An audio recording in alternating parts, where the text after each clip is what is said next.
Hello everyone, welcome back to the channel. My name is Jorvik, and today we're going to be reacting to the new trailer for Mufasa. After the raving success of the remake of The Lion King in 2019, wait, was that 2019? Wild. Disney decided to do a prequel called Mufasa. Can you guess who it's about? I do think a lot of the cast is returning for this from the remake of 2019, except for James Earl Jones.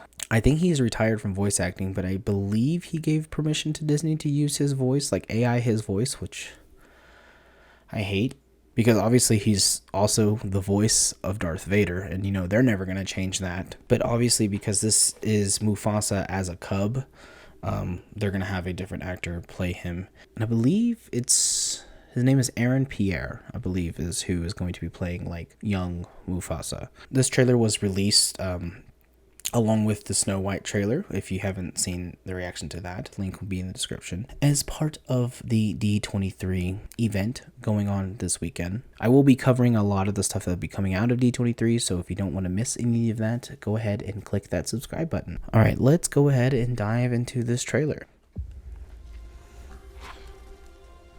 It's time.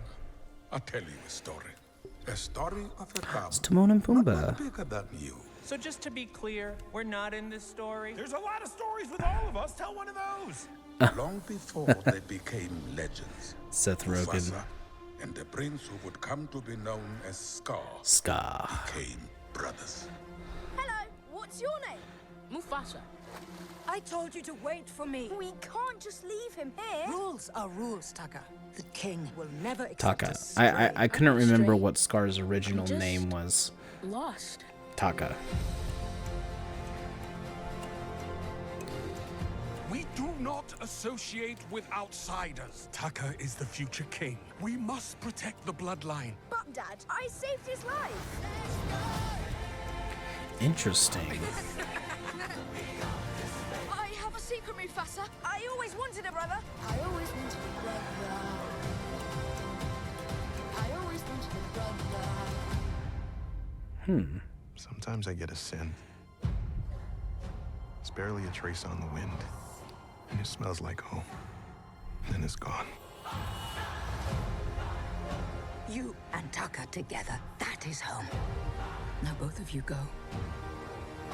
Find your place in the circle of life. Ooh. The circle is broken. There will be one Lion King. Mufasa, run! A white lion. We must fight together. Can lions survive in cold like that? If we fight, we die. Just to be clear, I never signed up for this. It's Zazu. I'm here to protect you, my brother. Mufasa! This was a bad idea! We're alive! I did it! I saved us! He's coming after them.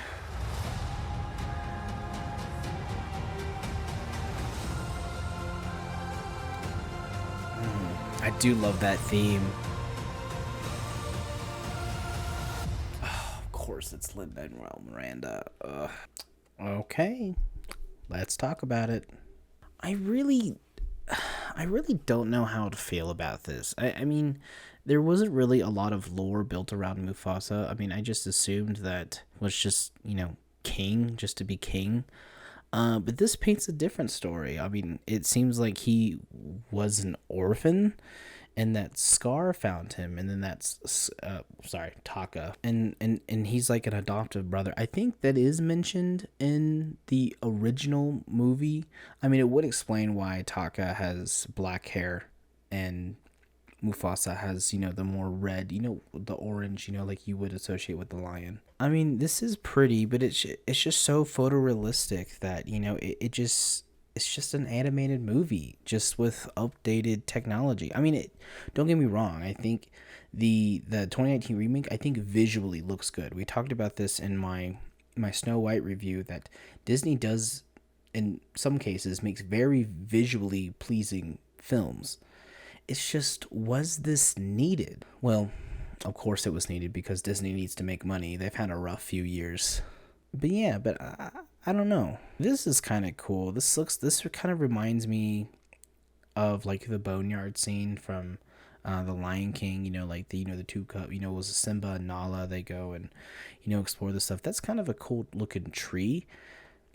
I don't know what type of tree that is, if it's even a real tree, but visually it looks pretty cool. This shot looks bad. I'm sorry. I just them running, like it just looks so fake. And obviously it is fake, but I mean, it looks more fake than it should have. I maybe just because this is like a running sequence, so like getting the animation just right, getting the photorealism just right is probably difficult when the subject is moving, which I get, but it does look interesting. It does look like they gave them more facial expressions in this, because in the 2019 remake, I think that was one of the big complaints, is that the animals weren't emoting because they wanted to look as realistic as possible.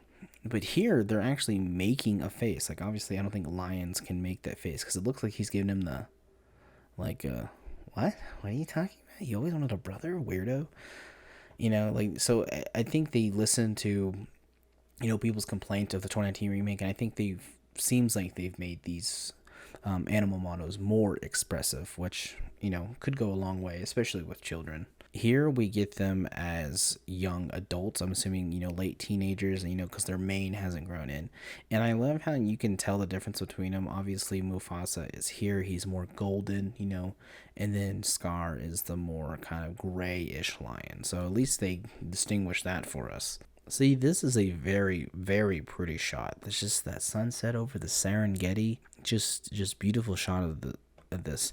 So I guess this seems like, maybe I'm assuming the story is that we know that he was a lost cub, Mufasa, and being part of this other pride, he said he senses, he can smell home, because it is an instinct thing, like that's how animals navigate in the natural world. So them going on this journey together is pretty interesting. I just can't wait for the Republicans to get a hold of this trailer and be like, they're making Lion King gay, like, who cares, dude? I love this. It's kind of cool. It is sweet, like I have a brother myself, and you care for your brother. I'm sure a lot of you have siblings as well. Like, yeah, you can tease them and bully them around, but at the end of the day, they're your sibling and you love them unconditionally. And we're seeing that, especially with a found family. I mean, there's a lot of people out there with found families. So, or dare I say,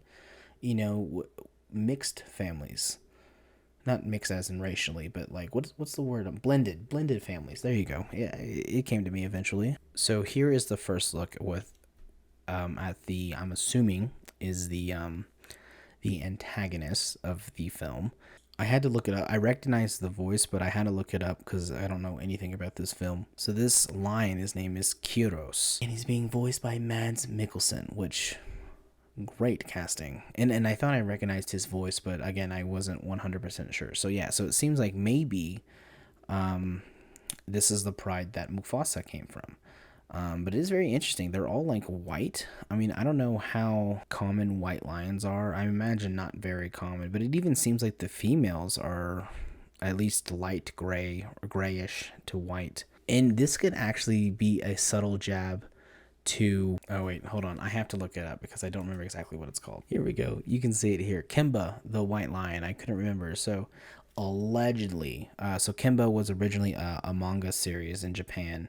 Well, it was a manga series and then turned into an animated series, and it is theorized that the Lion King is just a ripoff of Kimba the White Lion, which, and the similarities are there. I mean, Kimba, I mean, look at this still right here of Mufasa talking to Simba and then his father talking to Kimba. I mean, it looks very similar. So anyways, I think it would be really funny if this was a nod to that and like acknowledgement of like, yeah, we stole the idea allegedly, but here's a white lion who was a villain. But look at that face. Yeah, I think they did make these animals more animated in a way, like facially animated. Because I mean, you have to evade emotion, and especially with this being Mads, I'm really excited to see exactly what this villain is all about. Oh, but what I was mentioning before is that this could be Mufasa's original pride, and maybe, you know, he kicked him out because Mufasa is not white, so maybe like he was born into the herd. And I think that's a thing that male lions kill like baby lions. I could be wrong about that. I'm not a zoologist. I'm sorry. So it could be one of those things. This is another just beautiful shot. First of all, I don't even know what mountain range this could be. I mean, it could be around Kilimanjaro. I think Kilimanjaro is in this general area of Africa that this movie takes place in. Can lions survive on top of mountains like that? I mean, I know there are mountain lions here in America, but those are a little bit different, I feel like. I mean, I could be wrong. But it is a cool set piece, I think. Having these lions blend in with the ice and snow, I think could, you know, really benefit, you know, just to diversify, you know, the look of the film. Here we get a shot of elephants stampeding down into this canyon. I wonder if this is the same canyon that Mufasa will later die in. You know, of course, he gets killed by wildebeest. But it is, you know, same imagery, you know, like George Lucas always says. Again, it's like poetry, so if they rhyme. And of course, we get little Zazu right here, played by John Oliver. So it is nice to see that maybe this is how he meets Zazu, and maybe Zazu owes Mufasa his life, which is why, you know, he's with him in the future. Another great shot. Here's Rafiki. I'm assuming it's Rafiki. I am curious to see how, because we didn't see Pride Rock, I don't think, in this. So where exactly is this pride located? And also, I almost guarantee you we're going to get a scene where Taka gets his scar and then just resents Mufasa about it. And then we're going to be like, oh, I guess we'll just call you Scar now. This is what I was talking about. It's a little hard to see because, you know, they're out of focus because they're focusing on the lion jumping in the water. But you can see, like, they're laughing and there's expression. So, yeah, it is pretty exciting to see, you know, the more animated facial features of the animals. And that's it. This film comes out soon, actually. It comes out in December 20th.